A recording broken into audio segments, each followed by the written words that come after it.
श्री स्वामी समर्थ मित्रांनो, जसं की आज आपण बघतो भारतामध्ये असंख्य मंदिरं आहेत आणि त्या मंदिराच्या बांधकाम शैलीवरून त्याचे विविध प्रकार पडलेले आहेत. उत्तर भारतातील नागर शैली असेल, दक्षिण भारतातील द्रविड शैली असेल आणि महाराष्ट्रात प्रसिद्धीस आलेली हेमाडपंथी शैली असेल. तर आज आपण या व्हिडिओमध्ये बघणार आहोत महाराष्ट्रातील प्रचलित हेमाडपंथी शैलीचा इतिहास. हेमाडपंथी शैली अस्तित्वात कधी आली? सुरुवातीला यादवांचं आणि चालुक्य यांचं मैत्रीपूर्ण संबंध होते. ज्या वेळेस यादवांचे 5वे राजे भिल्लम यांनी स्वतःला स्वतंत्र घोषित करून स्वतःच्या यादव साम्राज्याची राजधानी देवगिरी, आताचे दौलताबाद याला केलं आणि इथून सुरुवात झाली ती यादव साम्राज्याची. यानंतर जे आले राजे सिंघनदेव. सिंघनदेवाच्या कार्यकाळामध्ये यादवांचं साम्राज्याचा विस्तार हा खूप मोठ्या प्रमाणात झाला. जसं की महाराष्ट्र असेल, आंध्र प्रदेश असेल, कर्नाटक असेल, या विविध भागामध्ये यादवांचं साम्राज्य पोहोचले. खरी ओळख ही सिंघनदेव यांच्या कार्यकाळात या यादव साम्राज्याला मिळाली. यादव म्हणजे देवगिरी, आताचं दौलताबाद येथील शिलाहार साम्राज्यानंतरचं सर्वात शक्तिशाली मराठा साम्राज्य म्हणून ओळखलं जात होतं. या यादवांच्या कार्यकाळामध्ये हेमाडपंथी शैलीला एक नवीन ओळख मिळाली. या यादवांचे राजे रामदेवराव यांच्या मंत्रिमंडळात एक प्रधान म्हणून हेमाद्री उर्फ हेमाडपंत नावाची व्यक्ती होते. हेमाडपंत हे उत्कृष्ट लेखक, इतिहासकार, वास्तुविशारदमध्ये ज्यांना प्रगल्भ ज्ञान होतं असे हे हेमाडपंत. सुरुवातीला हेमाडपंत यांनी आपल्या यादवांच्या साम्राज्यामध्ये असंख्य विहिरी असतील, तलाव असतील, घाट असेल यांचं बांधकाम केलं. पण हिंदू धर्माचा प्रसार व्हावा व येणाऱ्या पिढीला त्याबद्दल माहिती मिळावी यासाठी त्यांनी मंदिर बांधकामाचं कार्य हाती घेतलं आणि सुरुवात केली ती मंदिराच्या बांधकामाला.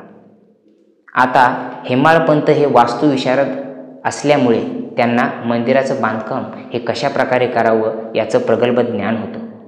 मंदिर म्हटलं की आपल्या डोळ्यासमोर येतं गर्भगृह, त्यानंतर सभामंडप, त्याचा पाया आणि त्याचं शिखर. या सर्व गोष्टीचं ज्ञान हे हेमाडपंत यांना होतं. यांच्याच कार्यकाळामध्ये हेमाडपंत यांनी यादवांच्या साम्राज्याला कृषीप्रधान म्हणून ओळख दिली. यासोबतच नवीन कर प्रणाली असेल, जलव्यवस्था असेल, यामुळे यादवांच्या साम्राज्याचं नावलौकिक झाला. तर चला आपण बघूयात की हेमाडपंत यांनी मंदिराचं बांधकाम कशा प्रकारे करण्यास सुरुवात केली. खरं तर चुना आणि सिमेंट याचा वापर न करता ही मंदिरे कशा प्रकारे बांधली गेली असेल, कारण की आज हजारो वर्ष झाली, आजसुद्धा ही मंदिरं तितक्याच मजबूतीने उभी आहे. तर यामध्ये जी टेक्निक ते वापरत होते त्याला म्हणतात स्टोन इंटरलॉकिंग टेक्निक, ज्यामध्ये असंख्य दगड गोळा केले जात होते. तुम्हाला प्रश्न पडला असेल की चुना आणि सिमेंट न वापरता सुद्धा हे दगड एकावर एक कशा प्रकारे ठेवले जात होते. तर त्यामागे स्टोन इंटरलॉकिंग टेक्निकचा वापर त्यावेळेस केला जात होता. आता यामध्ये काय होत होतं, एक दगड आणि त्या दगडाला खाचे त्याला बरोबर कापताना अशा प्रकारे कापला जात होता की दुसरा दगड त्यामध्ये बरोबर फिट होईल आणि त्याच टेक्निकला स्टोन इंटरलॉकिंग टेक्निक असं म्हणतात. यानंतर जे मजबूत दगड आहेत ते खालच्या बाजूला आणि थोडे वजनाने हलके दगड हे वरच्या बाजूला, अशा प्रकारे मंदिराच्या पायापासून ते शिखरापर्यंत त्या मंदिराच्या दगडांची रचना केली जात होती. बांधकामाची जर रचना बघितली तर यामध्ये 4 ते 6 फुटाच्या जाड भिंती, मजबूत खांब म्हणजे 8, 12 आणि 16 कोने असलेले, त्यानंतर छत असेल आणि यासोबतच गर्भगृह किंवा सभामंडप असेल. आता तुम्हाला प्रश्न पडला असेल की यामध्ये सिमेंट का वापरत नव्हते.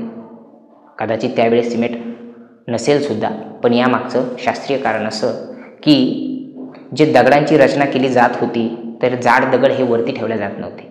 वजनाने हलके जे होते ते वरती ठेवले जात होते. त्यांचा भार हा खांबावरती दिला जात होता आणि खांबाचे जे दगड होते ते अत्यंत मजबूत आणि वजनाने जड होते व या खांबावरती अत्यंत उत्कृष्ट असं कोरीव काम केलं जात होतं.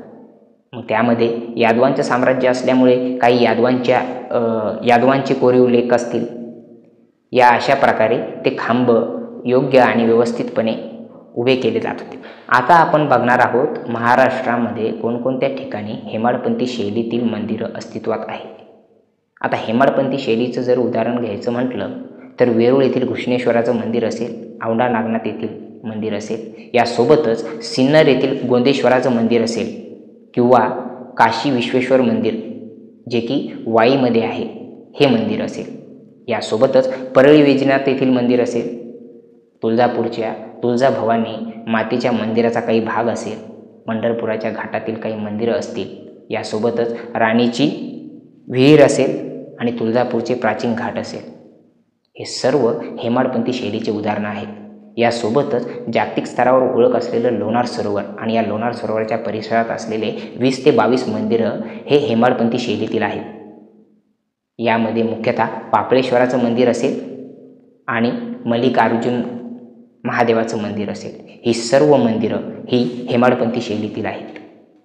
जर तुम्हाला व्हिडिओ आवडला तर नक्कीच व्हिडिओला लाईक करा आणि माझ्या चॅनलला सबस्क्राईब करा. पुढच्या व्हिडिओमध्ये आपण नागर शैली जे की उत्तर भारतात आहे याबद्दल आपण संपूर्ण माहिती बघणार आहोत. धन्यवाद.